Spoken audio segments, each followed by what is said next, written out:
Avec nous, bonsoir, député La France Insoumise de Seine-Saint-Denis. Nous sommes 5 jours après l'incendie. Éric Coquerel, les écoles, pour ne prendre qu'un exemple, rouvraient aujourd'hui à Rouen après avoir été nettoyées. Pourtant, de nombreux parents n'y ont pas envoyé leurs enfants. Rien ne semble pouvoir rassurer les parents d'élèves, mais même les enseignants, dont certains ont fait valoir leur droit de retrait. Est-ce que vous les comprenez ?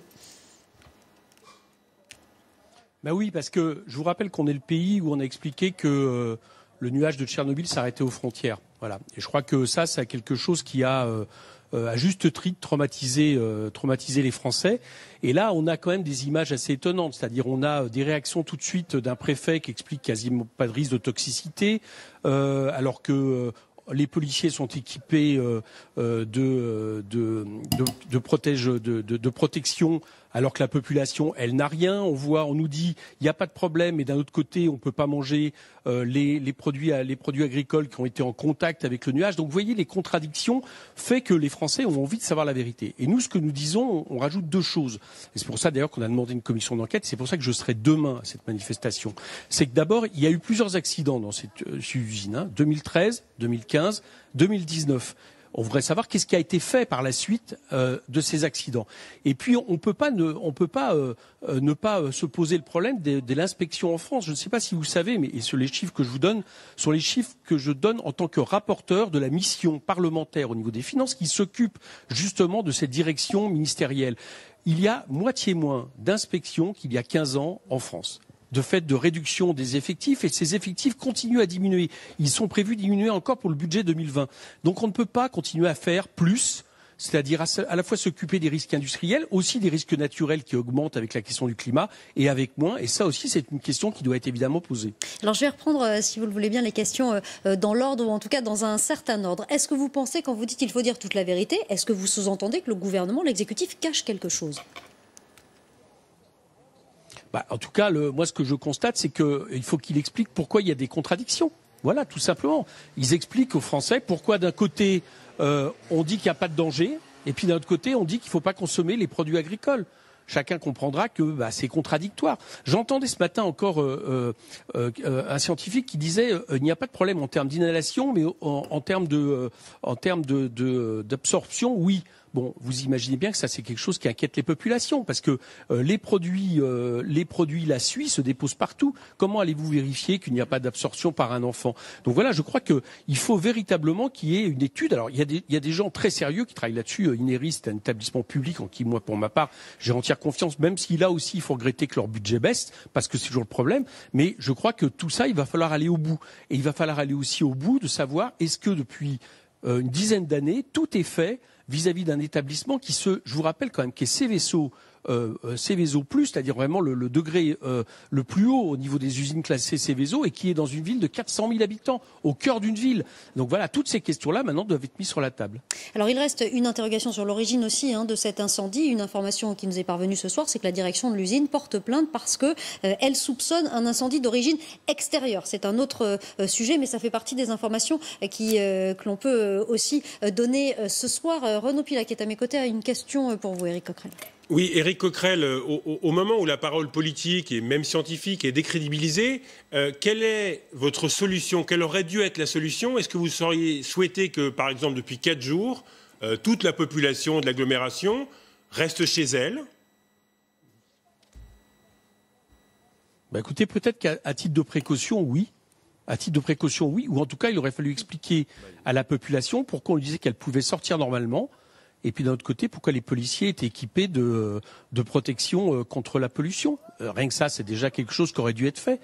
Donc je trouve que, vous comprenez, quand la population entend un préfet dire au bout de, je crois que c'était le lendemain, qu'il n'y a pas de toxicité grave, et que par contre Mme Buzyn vient quelques jours après, dit oui, il y a pollution, il y a risque avec la suie. Vous comprenez bien que moi, si j'entends ça, je suis comme tout le monde. Oui, mais les mots ont un sens, c'est pas la même chose.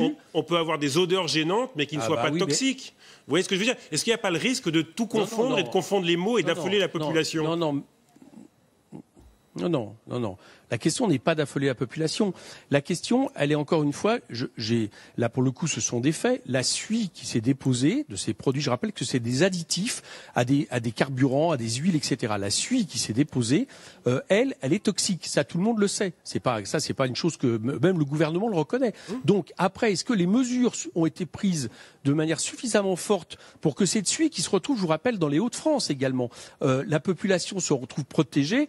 Nous, on demande une enquête parlementaire pour le vérifier. Vous voyez, je dis pas, peut-être que l'enquête parlementaire conclura à la fin que oui, tout a été fait, mais je pense que c'est nécessaire. Mais encore une fois, vous me posez pas de questions là-dessus, mais je le répète, le problème global aussi, parce qu'il faut pas qu'il y ait d'autres accidents comme cela à l'avenir, c'est qu'on ne peut plus arrêter de diminuer le nombre de personnel dans les inspections. C'est pas possible. Ou dans des établissements comme l'INERIS. Bon, donc ça fait, je vous rappelle que l'année prochaine, c'est 1074 suppressions de postes pour le ministère de l'écologie qui sont prévus. Est-ce que vous croyez que c'est raisonnable alors que les risques naturels et industriels ne cessent de s'amplifier? Bon, ça aussi, c'est pas arrivé par le Saint-Esprit. C'est bien une politique qui a été effectuée et il serait temps d'en changer. Alors nous n'avons pas posé toutes nos questions, rassurez-vous, Éric Coquerel, et il y en aura sur ce sujet. Ma prochaine question était justement, vous demandez l'ouverture d'une commission d'enquête parlementaire, avec quelles questions prioritaires pour cette commission d'enquête? Les 3 questions que je viens de vous donner. 1, est-ce que tout a été fait, après l'incendie en termes de protection des populations, de communication? Voilà, ça c'est la première. La deuxième, est-ce que tout a été fait de manière normale après les 3 accidents de cette usine 2013, je vous rappelle qu'on a senti des fuites de gaz, du gaz jusqu'en Angleterre, de l'autre côté de la Manche. 2015, c'est infiltration dans les eaux pluviales. 2019, c'est un début d'incendie dans une salle d'aération. Donc, est-ce que les choses ont été faites suffisamment? Est-ce qu'il y a eu suffisamment, d'amendes qui ont été données? On parle d'une amende de 4 000 €. Est-ce qu'il y a eu une mise en demeure du préfet? Est-ce qu'elle a été suivie jusqu'au bout? Donc voilà, deuxième question, est-ce que les choses ont été faites normalement? Et troisième, est-ce qu'aujourd'hui, dans le pays, il y a suffisamment de personnes qui s'occupent de la question des inspections de ce type de site? Vous voyez, on l'a abordé. Question de Judith Weintraub. Monsieur Coquerel, est-ce que le risque zéro existe? Non, bien sûr que non, mais on peut essayer quand même d'y tendre. Alors, c'est d'autant plus nécessaire quand vous êtes dans une zone urbaine comme ça, parce que c'est quelque chose enfin, vous vous rendez compte, c'est une usine à Seveso classée au maximum, qui est dans une ville, en plein cœur d'une ville de 400 000 habitants. Donc, c'est normal que les populations demandent... Historiquement. C'est la ville qui s'est mise autour de l'usine. Comment? Historiquement, c'est la ville qui s'est mise autour de l'usine. Oui, d'accord. Enfin, vous savez, les villes grandes, historiquement, vous aurez remarqué que les villes évoluent, les villes s'étendent.